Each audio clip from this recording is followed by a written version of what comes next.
Les amis, bienvenue, j'espère que vous allez tous très bien et je suis très content de vous retrouver pour cette nouvelle vidéo. On vient de se quitter en live et j'étais en live comme régulièrement pour le tirage au sort des compétitions importantes, pour le tirage au sort de la Ligue des Champions, en l'occurrence ces phases de groupe de la Ligue des Champions elles n'ont pas donné leur verdict, mais le tirage a donné son verdict et on a donc nos groupes, avec plusieurs groupes vachement excitants, avec donc le sort des clubs français qui est connu. Et ce que je vous propose, c'est que sans rentrer vraiment de manière très approfondie, on aura le temps de faire ça, on aura les matchs qu'on va débriefer de manière exhaustive et je pense que journée par journée, je vous ferai mes pronos en rentrant un petit peu plus dans l'actualité de chaque club. Mais là, on peut quand même se faire une petite réaction et se dire, ok, qu'est-ce qu'on pense de chaque groupe? Et là, très très à chaud, sans avoir bossé sur chaque club forcément, je peux peut-être même vous donner mon classement à chaud, quoi, de 1 à 4 pour chaque pool, pour chaque groupe. Comment est-ce que je vois à peu près les choses? Bon, c'est le hasard, entre guillemets, a bien fait les choses parce qu'on démarre avec un groupe A qui est vraiment vraiment sympa. Franchement, on le faisait en live au fur et à mesure que les boules tombaient. T'avais le A et le C qui se dégageaient comme étant des sacrés groupes. Et le groupe A, Ajax, Liverpool, Naples, Rangers, c'est ouf. Naples, j'en parlais dans ma vidéo d'hier avec Stan sur les équipes qui font le début de saison le plus impressionnant pour l'instant. On a parlé du PSG, on a parlé d'Arsenal, on a parlé du Bayern. Moi je disais attention à Naples aussi, qui a fait un super recrutement, qui a totalement renouvelé son core, quoi, parce qu'ils ont perdu Ospina, Koulibaly, Mertens, Insigne. Ta colonne vertébrale, deux trentenaires, les gars qui étaient là depuis longtemps et qui étaient hyper performants encore. T'as perdu tout ça cet été, mais franchement, Naples s'est bien renforcé, a fait quelques coups super sympas. Bien sûr que Kvara, dont on a parlé il y a quelques semaines, un mois à peu près sur la chaîne, qui s'appelle maintenant, que les Napolitains appellent maintenant Kvaradona.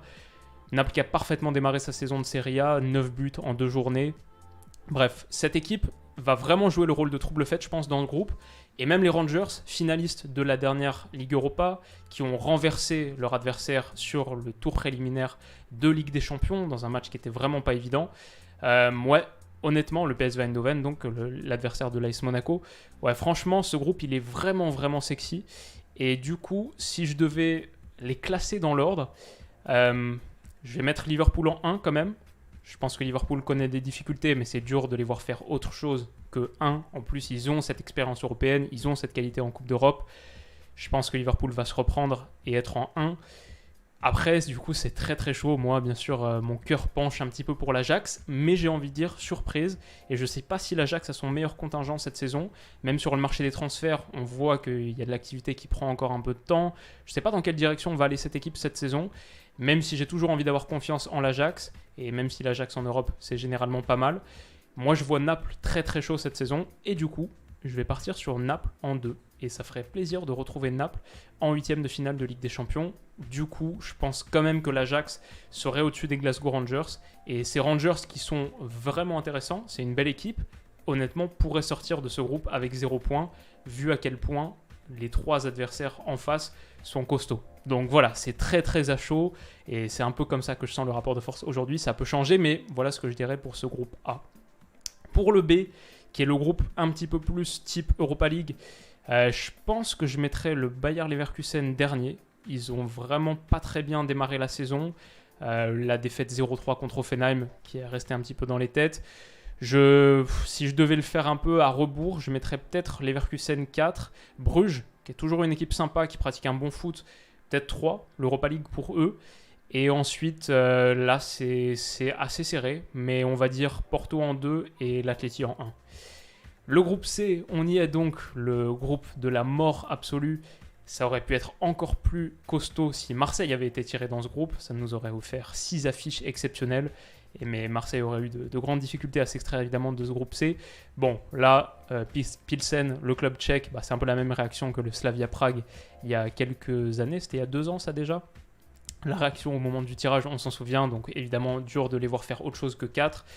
Et puis après, attention, c'est vraiment très très chaud parce que le Barça, je pense, ne peut pas se permettre de ressortir à nouveau en phase de groupe de Ligue des Champions.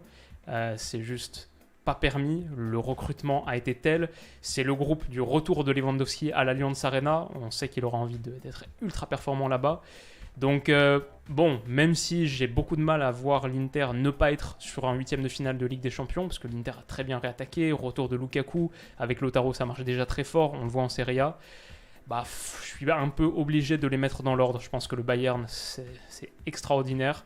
La qualité qu'il montre déjà, quoi, 21 buts en 4 matchs, ou 20 buts en 4 matchs avec la Super Coupe d'Allemagne, le niveau qu'ils ont, la profondeur de banc, c'est juste impressionnant. La pression, équipe ultra moderne, c'est le Bayern, quoi, c'est des machines. Mais du coup, j'ai un peu envie de les mettre dans l'ordre pour le coup. Et je vois le Barça, ce nouveau Barça, sortir de la phase de groupe et aller en huitième. À regret du coup, parce que cet Inter est très très sympa. Mais du coup, c'est peut-être un peu plus comme ça que je verrai les choses. On fera les clubs français en dernier, donc on passe au E avec Milan et Chelsea. Je vais peut-être inverser les positions là. J'aime beaucoup ce Milan et je milite pour un très beau parcours européen de l'AC Milan parce que ça rappellerait les belles heures. Mais je vois Chelsea se réveiller, et même si Chelsea est vraiment un peu en dessous en ce moment, je vois Chelsea se réveiller, alors que l'AC Milan en Europe, ils ont encore des choses à nous prouver sur les dernières campagnes. Du coup, je mettrais plutôt Milan en 2 et Chelsea en 1, Salzbourg en 3. Je doute pas qu'on va découvrir encore de belles pépites de leur côté. Et le Dynamo, que je connais très mal pour être honnête, mais qui me semble à chaud être bien en dessous des 3 autres, en 4. Le Real a eu un bon groupe, le Real a eu un vrai bon groupe. Je pense que c'est la première fois qu'on verra un Real Leipzig. Real Celtic, ça c'est une rencontre qui sent très bon les années 60. Je vais mettre bien sûr Real en 1. Et après, peut-être dans cet ordre-là, parce que le Shakhtar totalement dépouillé sur ces dernières années. Le contexte est particulier évidemment. Ouais, peut-être ça. Real Shakhtar pour le coup c'est pas nouveau, on l'a pas mal vu récemment. Ok, le retour de Lewandowski à l'Allianz Arena, mais on a aussi le retour d'Erling Haaland au Westfalenstadion, au Signal Iduna Park, et ça c'est pas mal. Du coup, dans ce groupe, je vois Man City en 1, parce que Man City avec Paris et le Bayern, pour l'instant, c'est les 3 équipes qui se dégagent, je pense, favorites de Ligue des Champions. Et après, je connais pas assez bien le nouveau Séville, j'ai pas assez bien travaillé sur le nouveau Séville. Du coup, j'aurais tendance à mettre plutôt le Bayern en 2. Mais ça va être serré entre les deux forcément. Et Copenhague, je connais mal aussi, mais ça me semble un cran en dessous. 1, 2, 3, 4 comme ça dans ce sens. Enfin, le groupe du Paris Saint-Germain, du coup, bah ce groupe, écoutez, il est pas mal. Ça aurait pu être bien pire pour Paris, parce que en gros, ce qu'on disait, c'est que la Juve, ça joue vraiment pas top en ce moment. Allegri a du mal. Et c'est pas l'équipe qui va causer le plus de difficultés à Paris, de ce que j'imagine de loin comme ça à première vue. Parce que, bon, c'est pas une équipe qui te presse trop, qui t'harcèle, qui te prend à la gorge. Au contraire, elle se replie beaucoup dans son dernier tiers. Du coup, je vois Paris en 1, ça je le vois vraiment. Et après, je dirais même peut-être Benfica, qui est bien parti sur ce début de saison, qui pratique un vrai bon foot. Ça va être très serré entre les deux. Mais je vois peut-être une petite surprise là, et peut-être Benfica qui s'en sort, et la Juve qui continue à être un petit peu décevante, à moins qu'elle change de coach, qu'elle change un petit peu d'idée, ou qu'il y ait quelque chose sur le marché des transferts de vraiment intéressant sur la fin, en plus avec la blessure de Pogba. Peut-être je vois un peu les choses comme ça. Bon, pour le Maccabi Haifa, ça va être évidemment très compliqué, et si je devais miser là tout de suite, ouais, peut-être je vois un truc comme ça.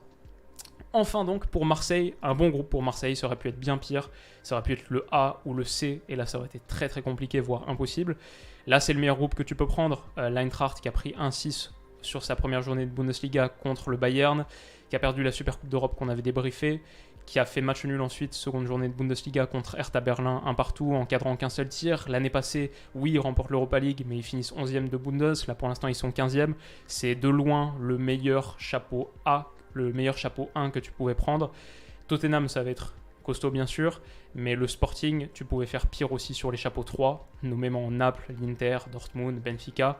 Donc ouais, je vois plutôt Tottenham sur la première place. Et après, ça va être très serré. Après, il y a vraie bataille. J'ai envie de dire que Marseille a une carte à jouer, et j'ai envie de dire, peut-être un peu par patriotisme, parce que ce serait pas mal pour l'excitation et les soirées Ligue des Champions sur la chaîne, je vais dire que Marseille peut le faire. Je pense vraiment qu'il y a matière. Je pense que c'est pas inférieur à Francfort. Ça va bien se taper avec le Sporting. Et ouais, il y a vraiment un truc à faire dans ce groupe. Ce serait beau. Franchement, ce serait beau. Et Marseille peut le faire. L'a déjà fait en plus. Des huitièmes de finale de Ligue des Champions. Marseille en a joué il n'y a pas si longtemps que ça. C'était quoi, contre l'Inter avec Brandao ou quelque chose de ce type. Donc, ouais. 1-2 comme ça. Et peut-être peut-être 3-4. À voir si Francfort se réveille. En plus, le recrutement a été pas dégueulasse. Jens Peter Hauge qui vient de l'AC Milan, entre autres. On a parlé de plusieurs gars. Randal Kolo Muani, qui a fait même plutôt une bonne entrée contre le Real. Mais ouais, c'est peut-être à peu près comme ça que je verrai les choses, à nouveau très à chaud. Dites-moi comment vous voyez les choses en commentaire. Si jamais aussi, je vais l'ajouter ici, mais si jamais vous êtes intéressé par les paris sportifs, mon partenaire BetClick, comme vous le savez, qui est mon sponsor depuis un moment sur la chaîne, vous avez 100 € offerts ou votre premier pari remboursé à hauteur de 100 € avec le code promo BetClick. Je vais essayer de l'afficher ici, mais je ne le trouve pas là tout de suite. En gros, 100 € offerts avec le code promo BetClick. N'hésitez pas, si ça vous intéresse, je vous mettrai le lien en commentaire, en description.